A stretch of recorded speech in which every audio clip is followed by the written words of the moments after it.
Hi, I'm Terry, better known as Mr. White Keys. So today I've got something great for you. Today we're going to talk about the Masunaga 100s. I've talked about the Masunaga 100s in a different colorway. That was the olive colorway, which looked rather gray. One of the discussions that I had with Daniel Brunson was that perhaps when they think olive, they think of the black olives, whereas we normally think of the green olives. So maybe it's like an off black colorway. They are definitely one of the most comfortable frames and the best frames that I have ever put on my face. I love them, which is why I ended up buying a second pair. Today we're going to talk about this colorway. This colorway is color number 25, and that is a deep navy blue at the top, blending to a Demi-Amber at the bottom, and the temples are also Demi-Amber. And this is an absolute fascinating colorway. I absolutely love it, and I've gotten a lot of compliments on this. The tint that I did on the lenses was a Bali sunset blending to a watermelon at the bottom, which I think kind of brings out the colors in the frames. But in any case, we're going to talk about all of that in detail. We're going to talk about Masunaga. We'll talk about the frames. Don't go anywhere. We'll be right back.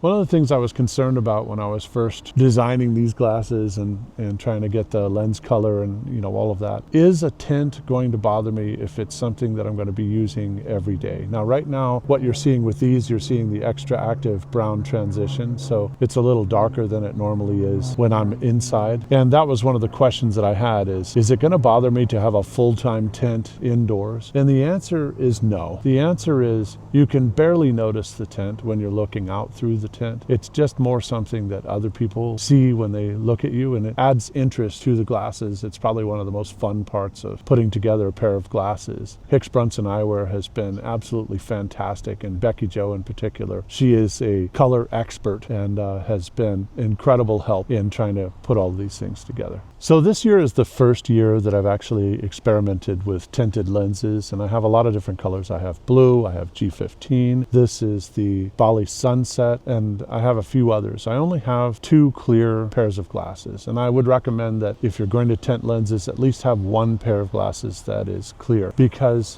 in driving at night, I have found that with the brownish tints, it does tend to bother me a little bit. Not so much that I would not drive at night with them, but it is a little bothersome. That is not the case with a blue tint, and it's not the case with a G15. In fact, I think the G15 tint actually helps me see better at night. So that's just one of the lessons that I learned. The other lesson I learned is life's too short to bore ourselves. Why spend a lot of money on a pair of glasses without having a fashion tint? I would strongly consider it. Once again, keep 1 pair clear just in case maybe you're driving at night or something like that. You're on a long road trip and you need some clear glasses because you're going to be driving at night. But I absolutely love the fashion tints. It really adds interest to the glasses, especially if you're going to do like a rimless glass or something like that. But I do get a lot of compliments on the tint, so I'm really glad that I did it. At the end of the day, it was the right thing to do. So one of the things that's really nice about getting an IoT endless lens, whether you're getting a progressive or whether you're getting single vision, I got progressive in these, is it removes that distortion at the edge of the lens. So if you've ever put on a pair of glasses and you feel like you're just swimming because of the distortion on the edges, you almost don't even want to wear them anymore. That's the answer, is do a freeform lens, whether it's single vision or whether it's a progressive,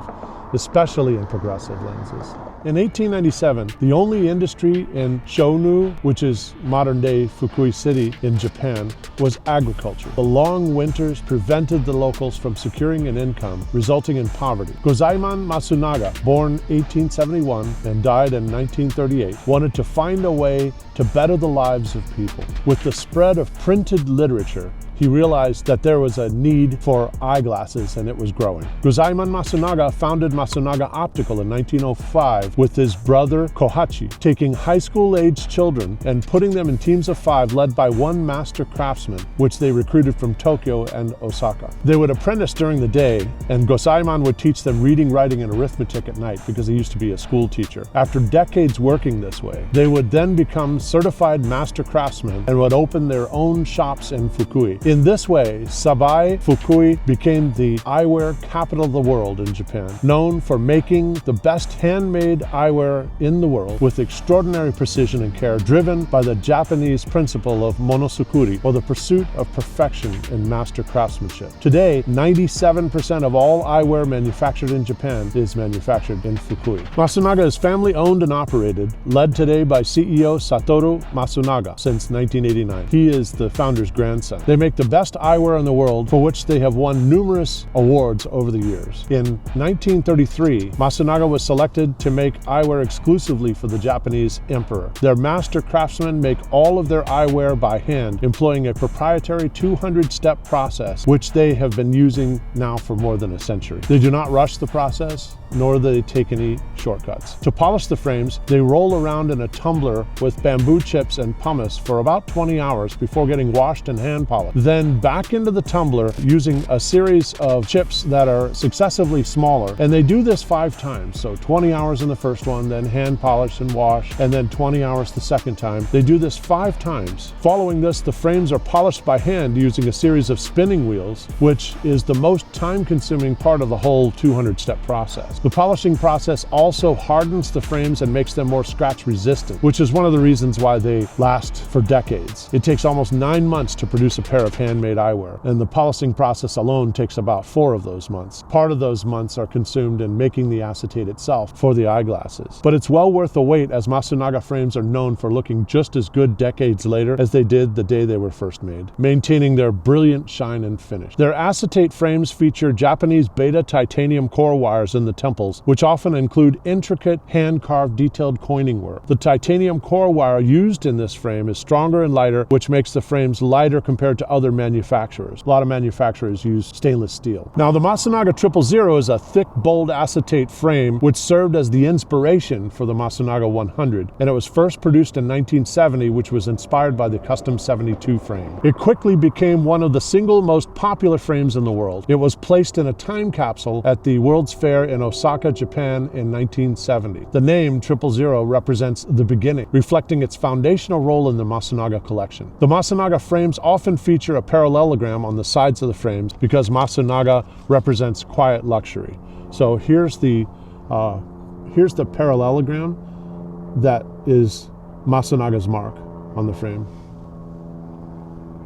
The Masunaga 100 was released in 2023 as a tribute to the 000, and they're definitely a good extension of the 000. Both the Masunaga 100 and the Masunaga 000 are made from a chunky 6mm acetate on the front of the frame and have 150mm temple arms and a base curve of 5. The Masunaga 100s have a frame front width equal to the length of the temple at 150mm, a 52mm eye size, 21mm nose bridge, and a height of 40.6mm. The Masunaga 000 have a frame front width of 145mm, a 50mm eye size, a 22mm nose bridge with a height of 38.6mm. The 100 is 5mm wider with an eye size that is 2mm wider in each eye and 2mm taller. The taller lenses and wider frame front really make the Masunaga 100s look a lot wider than the 000. The 100s feature a nose bridge that is 1mm narrower, even though they feel like they sit a bit lower on the nose than the 000. The temple arm length and the base curve are identical. The hinge is always the weak point in a pair of glasses. That's why Masunaga focused their attention on designing their hinges for longevity. The feeling of opening and closing these temples is very satisfying because they don't just fall open or closed like cheap glasses. Instead, they feel solid, and if you close them all the way, they hold their position. Or actually, it doesn't matter where you put them, they'll hold their position. So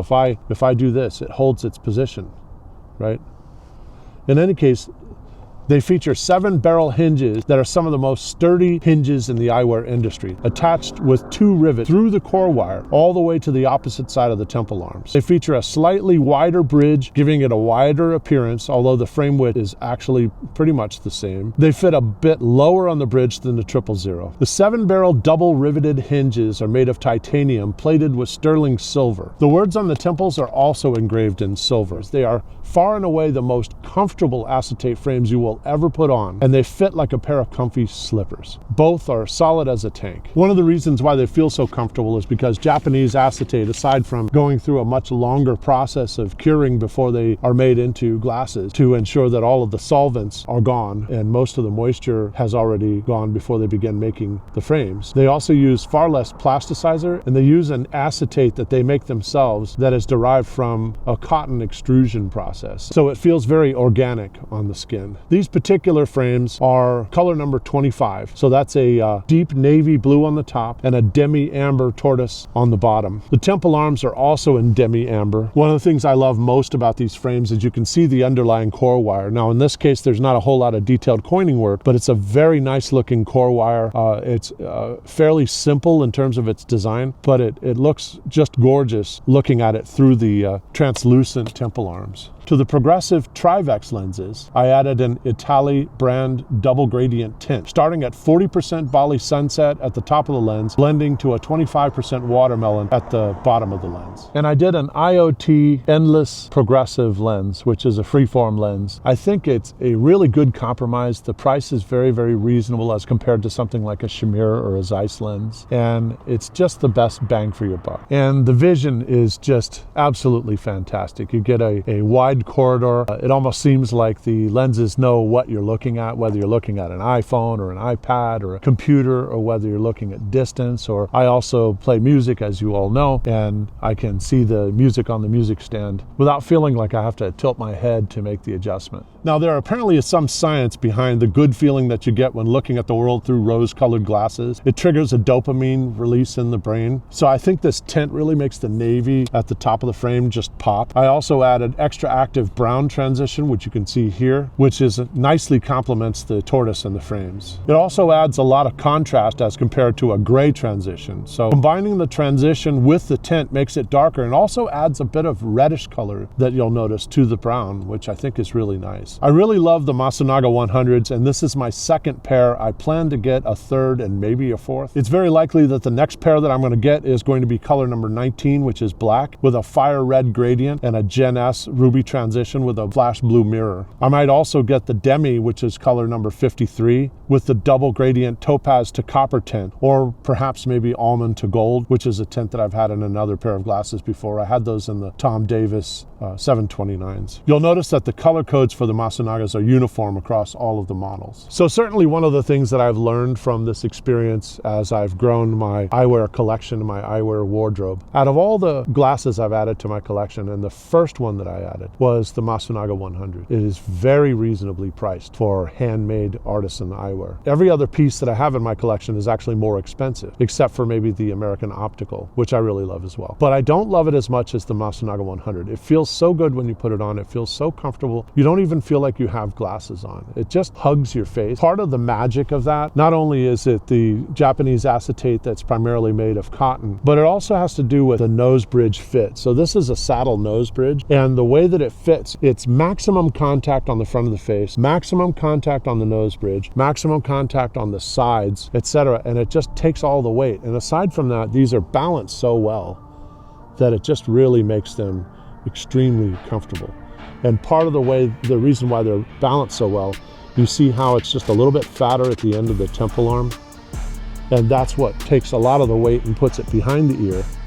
And I think the temple arm links are just perfect for me as well. So the lesson that I learned is that you don't have to spend thousands of dollars on a pair of eyewear just to get something that you're just really happy with and will also last you for decades. So if you're starting your eyewear collection, I highly recommend one of the first pieces to add to that is the Masunaga 100. They look equally well on men and on women. I put these on my wife's face. They look fantastic on her as well. And they make also a great sunglass. Masunaga 100 is probably a good candidate for maybe your first pair of eyewear. If you have a medium to small head, you might want to look at the 000, but it's basically the same thing. It's that same acetate. It's going to be basically the same fit, just slightly smaller, and the look of it is slightly smaller. But in any case, I absolutely love these. So that's all I've got for you today. Next, we'll be talking about the Leisure Society Merano, which is the big brother to the Leisure Society Equense. So you've got two different sizes, although they have different names, for the same absolutely beautiful frame. So that's all I've got for today, and I'm just about as hot as I want to be, so I think I want to go inside now. And traffic's getting pretty thick, so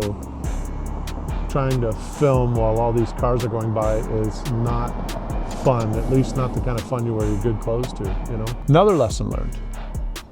Trying to film next to the main roadway not only gives you background noise like this with cars coming by, but most of my neighbors at this point think that I've completely lost my mind because they see me sitting here talking to myself to a camera in front of the neighborhood. I'm waiting for the cops to show up at some point. That's not fun. And here comes another car. Yeah. Okay. And that's all I've got today. That's it. Thank you for watching. Remember to like and subscribe, and I'll see you in the next video.